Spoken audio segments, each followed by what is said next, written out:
El equipo de investigación conocido como los hermanos Foreman suele hacer exploraciones diversas en casas que se dicen están embrujadas, pero en este caso, el investigador Josh del canal acude solo de emergencia a una casa en Virginia, y es que Nikki, la dueña de la propiedad, le explica a Josh que la situación ha empeorado últimamente, tanto que tuvo que enviar a sus hijos a Teeny's por seguridad. Desde el sonido de golpes en la cocina, la voz de una niña, Nikki está convencida de que se trata de una entidad maligna que está detrás de su familia. Una vez que Nikki se retira de la casa, Josh se queda completamente solo para iniciar su investigación. Whoever or whatever's inside this house,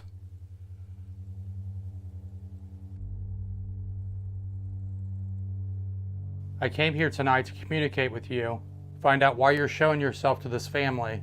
EVP session, master bedroom. If you can see me or hear me, walk up to this little red light and let me hear your voice. If you can see me or hear me, walk up to this little red light and let me hear your voice.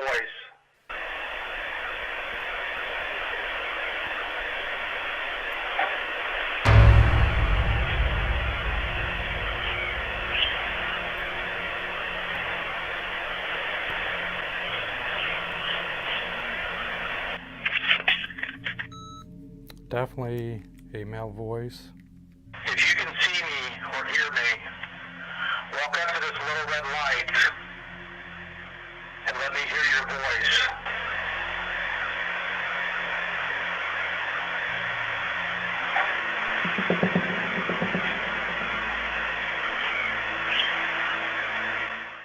Apenas comenzando la comunicación de Josh, se puede ver lo que parece ser un orbe cruzando justo frente a la cámara, pero lo más inquietante es que la comunicación EVP, al momento de reproducir la grabación, diversas frases directas se escuchan respondiendo a las preguntas del investigador, aunque la voz pidiendo ayuda puede ser la más impresionante. Ahora Josh continuaría con la sesión EVP mientras deambula en la casa. Esto fue lo que captó. Definitely feel different back here. It's definitely colder, a little bit colder back here. The daughter said that she's seen you.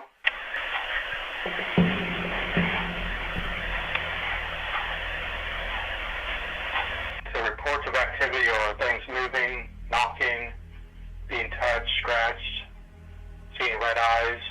So we'll just see if anything like that shows up on the cameras.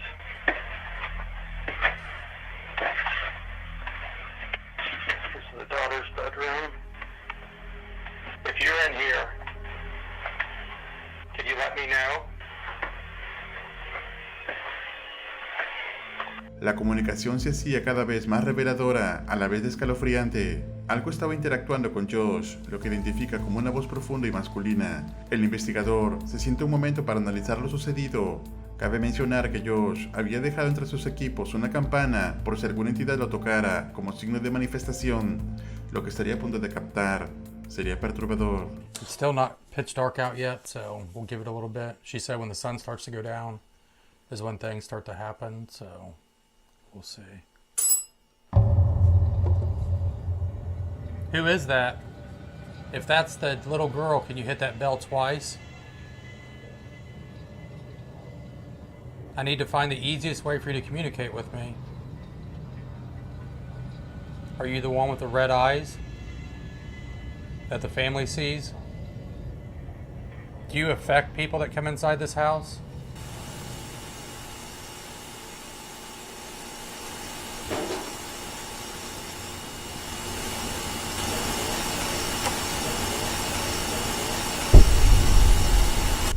Knocking and a voice from the bedroom.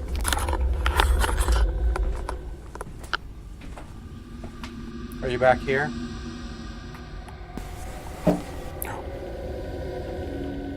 I want you to come out and show yourself.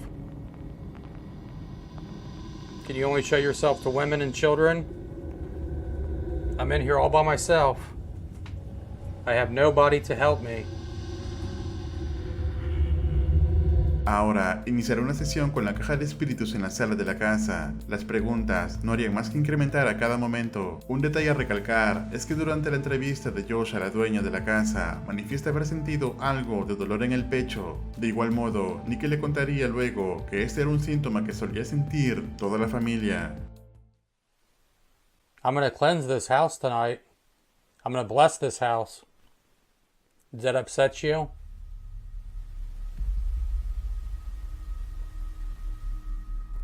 I feel like something just right there.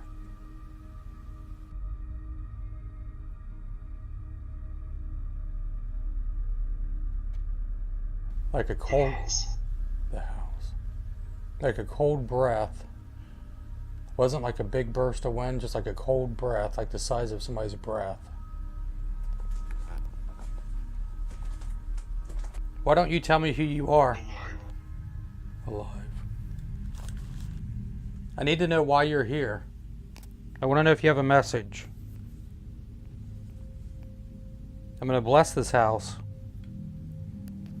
Do you need help? Pains in my chest. No way.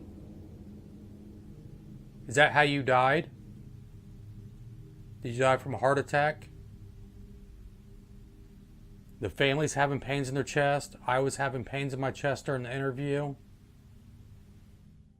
Las posibilidades de que la comunicación arroje la palabra dolor en el pecho, siendo esto un mismo síntoma que sentía la familia y Josh durante la entrevista a Nikki, la dueña, es totalmente clave para darnos cuenta que es más que una simple coincidencia. Algo estaba comunicándose con Josh, por lo que las palabras emitidas por el dispositivo podrían tomarse en cuenta, al menos hasta cierto punto. Poco después, el nombre de Harold sería mencionado por la caja de espíritus. Incluso se puede ver cómo un orbe aparece cerca del investigador en distintas ocasiones, así como también en el momento que sintió una brisa de aire cerca.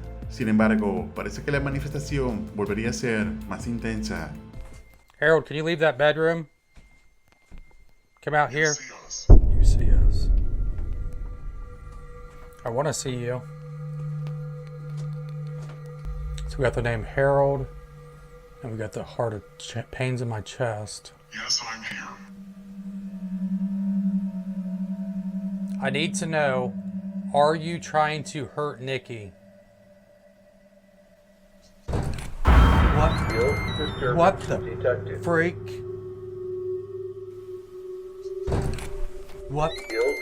What the freak?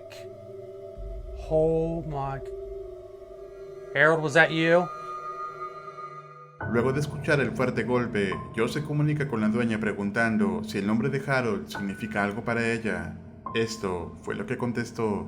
Okay, I said, does the name Harold mean anything? I'm not going to tell her about the heart attack or the pains in my chest yet. So I want to see, maybe she knows a Harold and let her tell me how he died. Yes. How so? Oh, that's my dad. I think her dad just died. Holy crap. She said Harold's her dad. He just died. He had a heart attack back in 2013.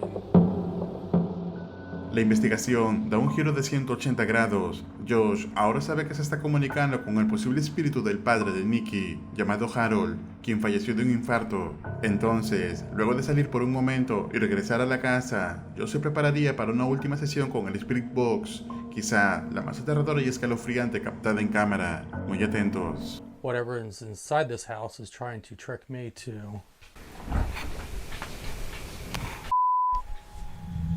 What the? Holy shit. Did I upset you? It's so cold right here.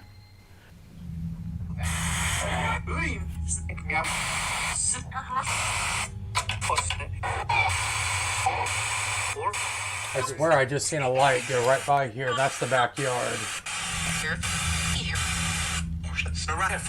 Where are you at right now?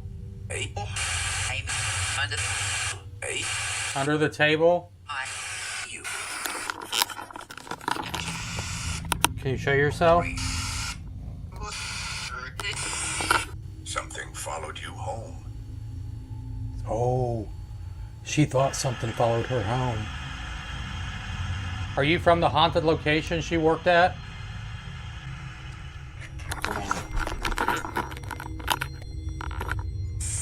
Why are you inside this house? In the kitchen. No effing way. Come forward and show yourself. Here with you. Here with you. Definitely got creepy at night. You called me. What the freak?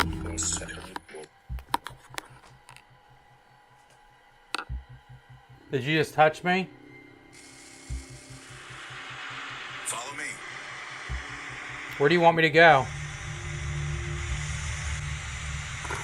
Lost child. No way. Who lost a child? Yes. I gotta get with the family and see if any of this stuff makes sense. Did you ever come back to this bedroom? Yes. Turn around. Whoa.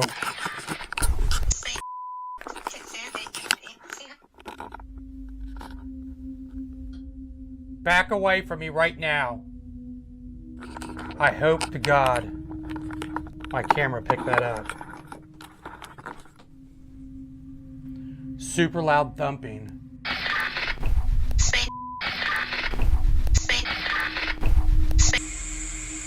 We're gonna bless this house. We're gonna drive you out of this house.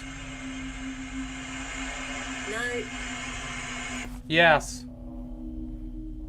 the hall. What's in the hall? Behind. Keep saying behind and in the hall. What's in the hall? Open the door. Lo que acabamos de presenciar es quizá una de las comunicaciones más escalofriantes captadas a través de la caja de espíritus. Las respuestas y la interacción de Josh con la entidad es más que una simple coincidencia, más aún cuando la misma dueña de la casa confirmaría luego el significado de algunas de las frases. Ahora, sabiendo que posiblemente el espíritu de su padre se encuentra en la propiedad, trataría de contactarse con él. Me and Carlos had a first miscarriage in 2010. At any time I talked about family, I got responses on the alarm. Daddy, can you hear me? If you can hear me, talk to me. Do it. Do you have a message for your family? In the name of death. It literally kept trying to get me to come back to the kitchen like over and over and over again. This is where Dad spent a lot of his time. Is it? And back here in the bedroom. Is it okay for me to ask you a question? And he wants to know if he can have my hand in marriage. I'm going down to Black. My girl. I know I'm your girl, and I will always be your girl. No matter what, no matter how far you are, I will always be your baby. Are you watching over the family? Keeping them safe? Daddy, don't be afraid. I promise everything is okay.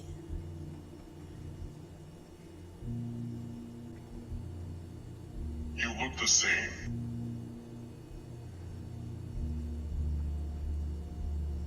I'm sorry you had to go through all You're that. scared of me. No, I'm not scared of you. You were scared of what was ever in here. Whatever's in here, I'm scared. If there's something... I'm making it cold. We do get cold spots in here. Is that you when that happens? Was that you the other night messing with the air conditioner?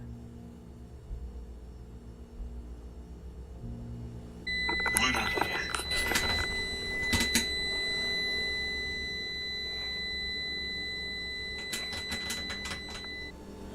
Oh my God.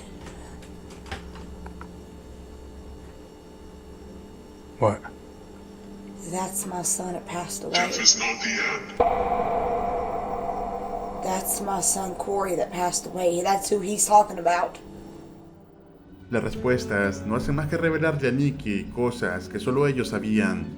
Al parecer, el espíritu de su padre se había quedado para despedirse de ella.